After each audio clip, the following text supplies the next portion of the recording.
नमस्कार दोस्तों, वैदिक एस्ट्रल साइंस में आप लोगों का स्वागत है। आज हम वर्ग ज्योतिष के श्रृंखला के दूसरे भाग में जिस प्रश्न का उत्तर ढूंढेंगे वो है, क्या नवांश में या किसी भी वर्ग में भाव या हाउसेस होते हैं या नहीं। तो सबसे पहले चलिए समझते हैं गणित और ज्योतिर्विज्ञान के दृष्टिकोण से कि भाव या हाउस होता क्या है। तो दोस्तों, जब हम लोग गणित के माध्यम से कोई भी कुंडली का निर्माण करते हैं तो हमारा उद्देश्य यही होता है कि लगन की डिग्री अंश कला विकला में निकाल लिया जाए। लगन की डिग्री यानी फर्स्ट हाउस या प्रथम भाव का भाव मध्य या भाव स्फुट या जिसको हम लगन स्पष्ट भी कह सकते हैं।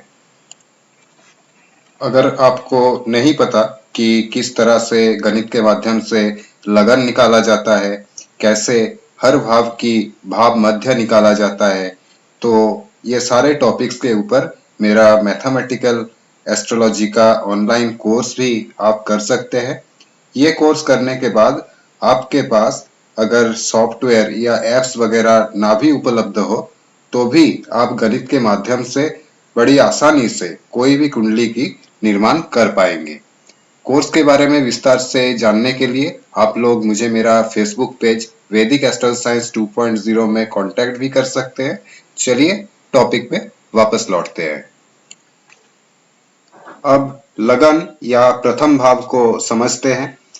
आप चाहे किसी भी समय की कुंडली बनाओ, उस समय आप जहां भी हो वहां से बिल्कुल पूर्व दिशा में, जहां पर धरती आसमान से मिलती हुई दिखती है, जिसको ईस्ट होराइजन भी कहा जाता है, बिल्कुल उस बिंदु पर या पॉइंट पर जो राशि उदित हो रही होगी वही उस समय का लगन या एसेंडेंट होता है।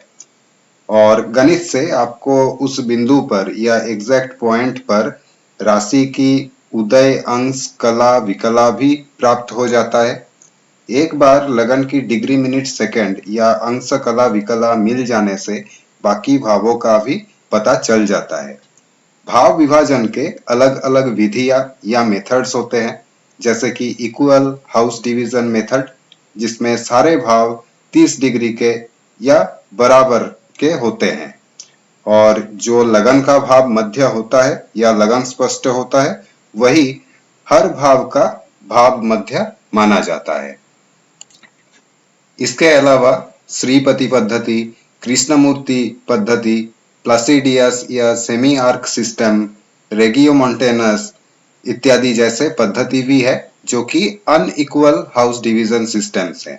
यानी कि इन पद्धतियों में हर भाव की जो लंबाई है वो बराबर के नहीं होते हैं। कोई भाव 30 डिग्री से छोटा होता है तो कोई बड़ा होता है, और 6 भावों का भाव मध्य या डिग्री या अंश भी अलग अलग होता है। ओके,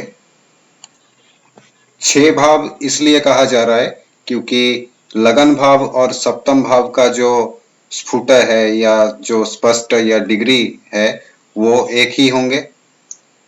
द्वितीय और अष्टम भाव की जो भाव मध्य है वो भी सेम होंगे, और इसी तरह से तीसरे और नवे का, चौथे और 10वें का, 5वें और 11वें भाव का, और छठे और 12वें भाव का जो भाव मध्य है या भाव की जो डिग्री है, ठीक है, वो सेम रहेंगे। अगर हम अनइक्वल हाउस डिवीजन सिस्टम को फॉलो करते हैं तो हमें भाव चलित चार्ट या भाव चलित कुंडली अलग से बनाना पड़ेगा, क्योंकि उसमें आपको राशियों की और ग्रहों की जो एग्जैक्ट आकाशीय अवस्थान है उसका पता चलता है। और हो सकता है कि कोई ग्रह आपको लगन कुंडली या राशि चार्ट में या D1 में किसी भाव में दिख रहा हो ऊपर ऊपर से, लेकिन भाव चलित में उस ग्रह का जो भाव पोजीशन या हाउस प्लेसमेंट है वो ऐसा भी हो सकता है कि आपको एक भाव या हाउस आगे या पीछे को मिल सकता है। ठीक है, भाव चलित कुंडली केवल D1 चार्ट के ऊपर ही बन सकती है, क्योंकि D1 या लगन कुंडली राशि, ग्रह और नक्षत्रों की आकाशीय अवस्थान या पूरे 360 डिग्री का जो ज़ोडिएक सर्कल होता है उसको दर्शाती है। इस वीडियो में चर्चा की सुविधा के लिए हम इक्वल हाउस डिवीजन सिस्टम को फॉलो करेंगे। ओके, मान लीजिए कि आप सूर्योदय के समय का कुंडली बना रहे हो, तो उदाहरण के रूप में इस कुंडली को हम देखते हैं। तारीख है 8 दिसंबर 1989, सुबह 6:10 और स्थान है कोलकाता। 8 दिसंबर यानी अग्रहायण या मार्गशीर्ष महीना, क्योंकि हम जानते हैं कि 15 नवंबर से लेकर 15 दिसंबर तक मार्गशीर्ष या अग्रहायण महीना होता है, जिस समय सूर्यदेव जो है वो वृश्चिक राशि या साइन स्कॉर्पियो में विराजमान रहते हैं। तो जैसे कि सूर्योदय के समय की कुंडली है, तो हमको लगन में वृश्चिक राशि मिलेगा और स्वाभाविक रूप से सूर्य भी हमें लगन में ही मिलेगा। तो आप चार्ट में देख सकते हैं कि एसेंडेंट की जो डिग्री है वो नंबर 8 पे या वृश्चिक राशि में 22 डिग्री पे दिया हुआ है और सूरज की भी डिग्री हमें यहाँ दिख रही है 22 डिग्री। तो एग्जैक्ट सूर्योदय का समय है या सनराइज का टाइम है। तो उस समय जैसे हम इस कुंडली में देख सकते हैं कि एसेंडेंट जो है वहाँ पे ईस्ट भी लिखा हुआ है, जो एसेंडेंट की डायरेक्शन होती है फर्स्ट हाउस यानी कि पूरब दिशा या ईस्ट। तो यहाँ पे हमें राइजिंग सन या मॉर्निंग सन मिलता है लगन में। तो वो केवल सनराइज के टाइम में ही सूरज जो है वो लगन भाव में या प्रथम भाव में हो सकता है। जो सप्तम भाव है उससे 180 डिग्री ऑपोजिट या 180 डिग्री के दूरी में जो भाव पड़ता है लगन से, वो है सप्तम भाव, जो पश्चिम दिशा को दर्शाती है। और सूर्यदेव जो है वो पश्चिम दिशा में तभी मिल सकता है जब जो समय है जन्म का वो सनसेट या सूर्यास्त के समय के आसपास हो। ठीक है दोस्तों, अब समय को थोड़ा सा आगे बढ़ाते हैं और मध्याह्न के आसपास का समय लेते हैं।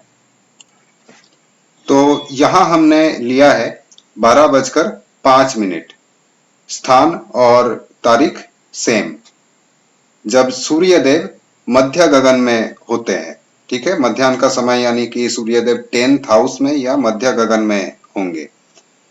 और आप चार्ट में देख सकते हैं कि सूर्यदेव जो है, जैसा कि ये कुंभ लगन की कुंडली बनी है और सूर्यदेव तथा वृश्चिक राशि 10th हाउस यानी 10th भाव में आ गए हैं।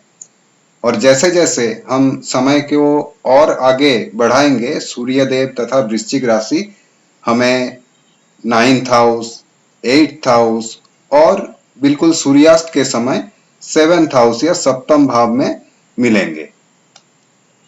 ठीक है, क्योंकि जिस तरह लगन या फर्स्ट हाउस पूर्व दिशा को निर्देश करती है, उसी तरह 7th हाउस या सप्तम भाव पश्चिम दिशा को दर्शाती है, जहां सूर्य अस्त होते हैं। तो हम समय को और आगे बढ़ाते हैं। ठीक है, और शाम के टाइम या सूर्यास्त के आसपास का समय लेते हैं। तो सेम डेट में 5 PM का या शाम के 5 बजे का कुंडली बनाते हैं। सूर्यास्त का समय है 4:48।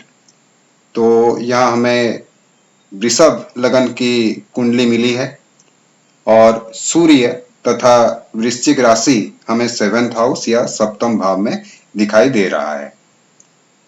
अगर हम मध्य रात्र का या 12 बजे की, रात के 12 बजे की कुंडली बनाएंगे, तो सूर्योदय जो है, सूर्यदेव हमें चौथे भाव में या 4th हाउस में मिलेगा।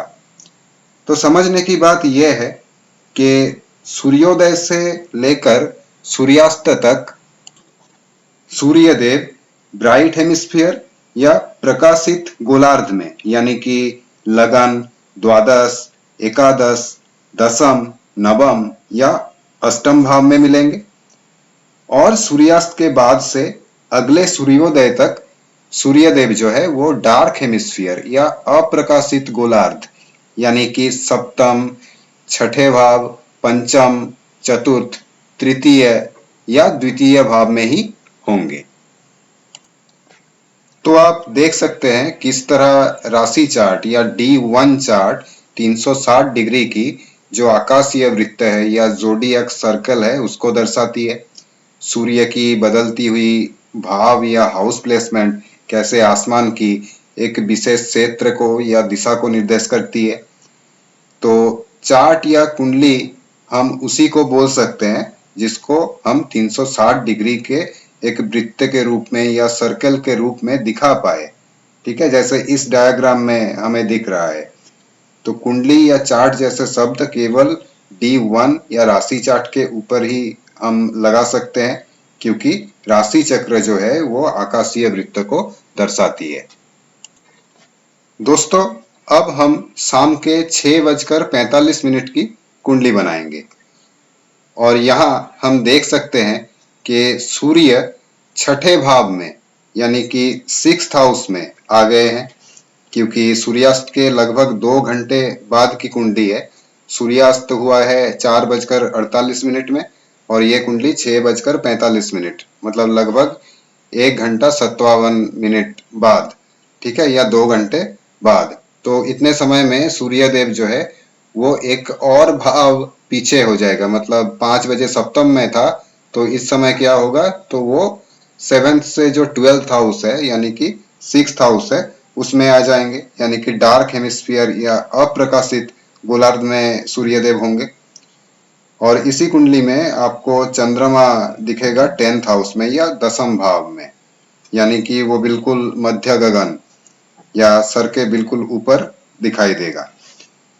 दोस्तों, ये हमें पता चल गया कि भाव चार्ट या भाव कुंडली किस तरह से राशि, ग्रह और नक्षत्रों की आकाशीय अवस्थान को दिखाती है या फिर सेलेस्टियल जो पोजीशन होती है उनकी उसको दर्शाती है। ओके, जो 360 डिग्री की एक पूर्ण वृत्त या कंप्लीट सर्कल होती है। दोस्तों, अब समझते हैं कि वर्ग क्या है। वर्ग यानी विभाजन। किसका विभाजन? राशियों का विभाजन। अगर हम 30 डिग्री की एक राशि को 15-15 डिग्री के 2 बराबर हिस्सों में बांट देते हैं तो D2 या होरा बन जाता है और ऐसे कुल 12 गुना 2 यानी कि 24 होरा होंगे। ठीक है, क्योंकि 12 राशियां है। उसी तरह अगर एक राशि को 3 बराबर हिस्सों में बांट दिया जाए तो 10 डिग्री का या 10 अंश का एक एक हिस्सा होगा या अंश होगा, जिसको D3 या द्रेस्कान भी कहा जाता है। और ऐसे 12 गुना 3 यानी कि कुल 36 द्रेस्कान होंगे। अगर नवांश की या D9 की बात करें तो यहाँ 30 डिग्री की एक राशि को 9 बराबर हिस्सों में विभाजित किया जाता है। तो हर हिस्सा या अंश जो है वो 30/9 यानी कि 3 डिग्री 20 मिनट की होंगी और ऐसे कुल 12 गुना 9 यानी कि 108 नवांश होंगे। अब हम इसी चार्ट की या कुंडली की नवांश देखते हैं। तो ये रहा नवांश। अब जैसा कि बहुत लोग दावा करते हैं कि नवांश में भाव या हाउसेस होते हैं, अगर उनकी बात को थोड़ी देर के लिए सही मान लिया जाए तो नवांश में हमें सूर्य जो है वो एकादश भाव या 11th हाउस में दिख रहा है। तो जो लोग ये बात मानते हैं कि नवांश में या फिर दूसरे वर्गों में भाव या हाउसेस होते हैं, उनसे मेरा पहला सवाल ये है कि क्या हम ऐसा कह सकते हैं कि नवांश के अनुसार जातक का जन्म दिन में हुआ है? क्योंकि सूर्य 11th हाउस में कब होता है? वो दिन के टाइम में ही हो सकता है जब वो प्रकाशित गोलार्ध में होते हैं। जैसे मैंने पहले एक्सप्लेन किया कि प्रथम भाव या लगन भाव से लेके जो अष्टम भाव तक, ठीक है, जो इस डायग्राम में पीले रंग से दिखाया गया है, ये प्रकाशित गोलार्ध या ब्राइट हेमिस्फीयर है। तो सूर्य देव जो है इन भावों में तभी हो सकता है जब दिन का समय हो, और जो ग्रे कलर से रिप्रेजेंट किया गया है उन भाव में यानी कि सप्तम से लेकर दूसरे भाव तक सूर्योदय तभी हो सकते हैं जब रात का समय हो। और अगर हम ऐसा नहीं कह सकते तो फिर हमें ये भी मानना पड़ेगा कि ये सिर्फ नवांश में सूर्यदेव की राशि पोजीशन दिखा रही है। जो सॉफ्टवेयर या ऐप में जो दिख रहा है मकर राशि में सूर्यदेव है, वो सिर्फ और सिर्फ नवांश में सूर्यदेव की राशि पोजीशन दिखा रही है, वो हाउस पोजीशन या भाव नहीं बता रही है। ठीक है। अच्छा, नवांश में सूर्यदेव मकर राशि में होने से क्या ये सिद्ध हो जाता है कि नवांश कुंडली के अनुसार माघ के महीने में या जो 10वें महीना होता है, 10वां महीना, उसमें जातक या जातिका का जन्म हुआ है? नहीं, हम ये भी नहीं कह सकते। अगर नवांश या कोई भी वर्ग में भाव की थ्योरी को स्वीकार कर लिया जाए तो हमें ये सब भी स्वीकारना पड़ेगा कि नवांश या बाकी वर्ग भी 360 डिग्री का एक आकाशीय वृत्त को दर्शाती है इत्यादि। ठीक है। अब जरा सॉफ्टवेयर में या ऐप में जो नवांश या D9 हमें दिखता है उसके रिप्रेजेंटेशन को देखिए। D1 या राशि चार्ट के जैसा ही नवांश और बाकी सारे वर्गों को यहाँ दिखाया जाता है, जहाँ से ये भ्रांति या मिसकॉन्सेप्शंस पैदा हुई है कि नवांश और बाकी वर्गों में भाव या हाउस होते हैं। इस D9 को या नवांश को अगर देखें तो हमें यहाँ पर केवल 12 राशियां या नवांश दिखता है। और जैसा कि पहले बता चुका हूं कि हर एक नवांश जो है उसका विस्तार 3 डिग्री 20 मिनट होता है। तो इन राशियों की विस्तार 30 डिग्री नहीं होती, केवल 3 डिग्री और 20 मिनट होती है। तो इस हिसाब से 12 राशियों के लिए 12 गुना 3 डिग्री 20 मिनट यानी कि टोटल 40 डिग्री ही मिलेगा। तो क्या 40 डिग्री का कोई वृत्त या सर्कल हो सकता है? नहीं हो सकता। अगर आप 108 नवांश दिखा पाए, जैसा कि इस डायग्राम में आपको दिख रहा है, यहाँ पे जो सर्कल है वो जोडियक 12 जोडियक सर्कल को रिप्रेजेंट कर रही है और सर्कल की जो परिधि या पेरीफेरी है वहां पे आप देख सकते हैं कि 108 नवांश बनाया गया है और हर एक नक्षत्र के हर एक जो 4 चरण होते हैं उनको भी अलग अलग करके दिखाया गया है एकदम सर्कल के परिधि या पेरीफेरी में। ठीक है। तो ये देख सकते हैं आपकी जो टोटल 360 डिग्री का जो सर्कल है या आकाशीय वृत्त है उसको दिखाने के लिए 108 जो राशियां है ना, प्रथम भाव से लेके द्वादश भाव तक जो 108 नवांश है उनको जोड़ के ये पूरा सर्कल बन सकता है। केवल 12 राशियां दिखाने से वो सर्कल को नहीं दर्शाएगी। ठीक है। तो कहने का तात्पर्य यह है कि अगर आप 108 नवांश दिखा पा रहे हो तो वो 360 डिग्री का जो वृत्त है या सर्कल है उसको जरूर दर्शाएगा। पर सॉफ्टवेयर या ऐप केवल 12 राशियों को ही दिखाती है। ठीक है। तो सॉफ्टवेयर या ऐप में 12 अलग अलग राशियां दिखाने की वजह से लोग कंफ्यूज होते हैं और सोचते हैं कि वर्गों में भी भाव या हाउसेस होती है और D1 या राशि चार्ट की तरह ही वर्गों को भी पढ़ने लगते हैं, जो कि बिल्कुल गलत है। आपने ऐसे बहुत सारे वीडियोस देखे होंगे या आर्टिकल्स पढ़े होंगे जिसमें कहा जाता है कि नवांश कुंडली में फलाना ग्रह फलाने भाव में होने से क्या फल देता है, या फिर नवांश कुंडली में फलाने भाव का स्वामी फलाने भाव में बैठने से क्या फल देता है इत्यादि। तो ऐसे वीडियोस केवल वही बना सकते हैं जिनको ज्योतिष शास्त्र की समझ नहीं है और ना ही इन लोगों ने ज्योतिष की कोई भी ग्रंथ ढंग से पढ़ा है। हाँ, ट्रांसलेटेड किताबें जरूर पढ़े होंगे इन लोगों ने और दिमाग से पैदल होने की वजह से उसी को कॉपी पेस्ट करते रहते हैं। शॉर्टकट। ज्योतिष शास्त्र का एक तर्क और व्याकरण है, यहाँ कल्पना या एजम्पशंस की कोई जगह नहीं है। तो दोस्तों, भाव कुंडली वही जो 360 डिग्री की कंप्लीट आकाशीय वृत्त और राशि, नक्षत्र, ग्रहों की आकाशीय अवस्थान को दर्शाती है। और वर्ग मतलब राशियों का विभाजन।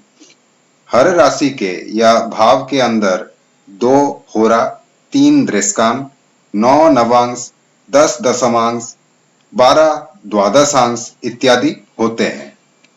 राशियों का अगर विभाजन करते हैं तो हमें अलग अलग वर्गों में अलग अलग राशियां प्राप्त होंगी। भाव या हाउसेस प्राप्त नहीं होंगी। सॉफ्टवेयर या ऐप में D2, D3, D9, D10 करके जो वर्ग है, उन सभी में भाव चलित भी बना दिया जा रहा है, जो कि बिल्कुल बेबुनियाद है और इसको करेक्ट करने की और फिर से उसको अपडेट करने की ज़रूरत है। जहाँ पे भी ये एरर्स पैदा हो रही है सॉफ्टवेयर या ऐप में, नहीं तो ये आगे चल के बहुत ज़्यादा भ्रांति पैदा कर सकती है। आप चाहे तो कोई भी स्टैंडर्ड ज्योतिष ग्रंथ जैसे बृहत्पराशर होरा शास्त्र या फल दीपिका अगर रेफर करते हैं और वहाँ वर्ग विभाजन या वर्ग विभाग अध्याय को ध्यान से पढ़ते हैं तो आपको सारे वर्ग जो है वो सारणी या टेबुलर फॉर्म में दिखेगा। ठीक है, ऐप या सॉफ्टवेयर में जिस तरह वर्ग को चार्ट या कुंडली के आकार में दिखाया जाता है, वहां पे आपको ऐसे देखने के लिए नहीं मिलेगा। ओके, सॉफ्टवेयर जेनरेटेड वर्गों में ग्रहों की राशि पोजीशन जो दिखती है वो सही है। ओके, हम उसको बिल्कुल यूज कर सकते हैं, मगर इसमें भाव या हाउस वाली जो भ्रांति है वो भी पैदा होती है इस तरह के रिप्रेजेंटेशन से। तो नवांश या कोई भी वर्ग हमें सबसे पहले तो टेबल या सारणी के रूप में उसको हमें पढ़ना चाहिए, जैसे कोई भी स्टैंडर्ड ग्रंथों में आपको मिलेगा। तो नवांश या किसी भी वर्ग के साथ हम कुंडली या चार्ट जैसे शब्द को भी नहीं जोड़ सकते। केवल नवांश, दृष्टांत, दशमांश या वर्ग कहना ही पर्याप्त होता है। लेकिन काफी लंबे समय से वर्ग कुंडली, नवांश कुंडली इत्यादि जैसे शब्द प्रयोग करने के वजह से लोगों को ऐसा लगने लगा है कि वर्गों को भी कुंडली या राशि चार्ट के जैसे ही पढ़ा जाता है। मेरा अगला पॉइंट जो है वो मैं इस कुंडली से एक्सप्लेन करूंगा। तारीख है 26 नवंबर 1989, 26 नवंबर 1989, 7:45 PM, 7:45 रात को, और स्थान है कोलकाता। ठीक है, तो मिथुन लगन की कुंडली है ये, जो D1 है आप देख सकते हैं लेफ्ट हैंड साइड में। तो ये कुंडली हमारी मिथुन लगन की बनी है और सूर्य देव जो है वो छठे भाव में वृश्चिक राशि के 10 डिग्री में है और चंद्रमा पंचम भाव में तुला राशि के 20 डिग्री में है। ठीक है, ग्रह के पास आपको उसकी जो डिग्री या अंश है, कौन से राशि के किस अंश में है, वो भी संख्या देखने के लिए मिलेगा। मून के पास जैसे 20 लिखा हुआ है, मंगल के पास 21 लिखा हुआ है, 21, तो वो अंश को दर्शाती है। ओके, तो सूर्य देव वृश्चिक राशि में 10 डिग्री में और चंद्रमा तुला राशि में 20 डिग्री में है। तो इसके अनुसार क्या होता है कि सूर्य और चंद्रमा के बीच की जो आपसी दूरी है वो 20 डिग्री की होती है। ठीक है, या फिर वो दोनों एक दूसरे से 20 डिग्री के दूरी में होंगे, हम ऐसा भी कह सकते हैं। चंद्रमा सूर्य देव से अगर 12 अंश पीछे होता है तो अमावस्या शुरू होता है। ठीक है, 12 अंश पीछे से लेके 0 डिग्री तक वो जो तिथि है वो अमावस्या तिथि होती है। और 24 अंश से लेकर 12 अंश तक दूरी अगर चंद्रमा पीछे रहता है सूर्य देव से तो वो कृष्ण चतुर्दशी तिथि कहलाता है। यहाँ जो दूरी है चंद्रमा से सूर्य की वो 20 डिग्री है तो इस कुंडली में जो तिथि है वो कृष्ण चतुर्दशी होगी। अगर सूर्य देव चंद्रमा से पीछे हो तो शुक्ल पक्ष होता है। कि मान लीजिए कि अगर ऐसा होता कि सूर्य देव तुला राशि में और चंद्रदेव जो है वो वृश्चिक राशि में होते, तो चंद्रदेव सूर्य को क्रॉस करके आगे निकल गए तो वो शुक्ल पक्ष स्टार्ट हो जाएगा। ओके। और पूर्णिमा तिथि में दोनों यानी कि सूर्यदेव और चंद्र वो आमने सामने होते हैं या फिर एक दूसरे से समसप्तक, या फिर अगर स्पेसिफिकली कहा जाए तो 168 डिग्री से लेके 180 डिग्री दूरी में रहते हैं। मतलब आपको चंद्र से सप्तम राशि में या भाव में सूर्य मिलता है। दोस्तों अब जरा सॉफ्टवेयर में बनी हुई D9 या नवांश को देखिए जो स्क्रीन में राइट हैंड साइड में दिखाया गया है। यहाँ आप इसी कुंडली की नवांश को देखिए। सूर्यदेव तुला राशि में या नवांश में, तुला नवांश में है और चंद्रमा जो है वो मेष राशि में या फिर मेष नवांश में है। ठीक है। और आपको यहाँ पे सॉफ्टवेयर वाला जो नवांश है उसमें लगन की और बाकी सारी ग्रहों की डिग्री भी दिखेगा जो कि एरोनियस है या गलत है। जैसे कि इनके अनुसार लगन जो है वो मेष राशि के 21 डिग्री में होता है, यहाँ पे 21 डिग्री में है मेष राशि के, जो सिर्फ भ्रांति या एरर है। इनके अनुसार सूर्य जो है वो नवांश में या D9 में 5 डिग्री तुला राशि में है और चंद्रमा जो है वो मेष में 5 डिग्री में है। और हर राशि को इन्होंने D9 या नवांश में 30 डिग्री का मान लिया है। ओके। तो इसका मतलब ये हो जाता है कि नवांश के अनुसार सूर्यदेव चंद्रमा से सप्तम भाव में होगा या 180 डिग्री लगभग ऑपोजिट होगा। तो क्या हम ये कह सकते हैं कि नवांश कुंडली के अनुसार जातक या जातिका का जन्म पूर्णिमा तिथि में हुआ है? अगर नवांश में या किसी भी वर्ग में भाव या हाउस का सिद्धांत मान लिया जाए तो हमें ये भी मानना पड़ेगा कि अलग अलग वर्गों में तिथियां जो है वो भी बदल जाती है। तो क्या हम इसे मानने के लिए तैयार है? मैं तो नहीं हूं। तो दोस्तों आज के वीडियो में बस इतना ही। नवांश और वर्ग ज्योतिष के ऊपर हमारी ये श्रृंखला जारी रहेगी। अगर आपको टॉपिक समझने में कोई भी दिक्कत हुई हो तो आप 2 या 3 बार इस वीडियो को जरूर सुने, आपको चीजें समझ में आने लगेंगी। वीडियो को अंत तक देखने के लिए बहुत बहुत धन्यवाद। जल्द मिलते हैं। Happy learning and stay fine.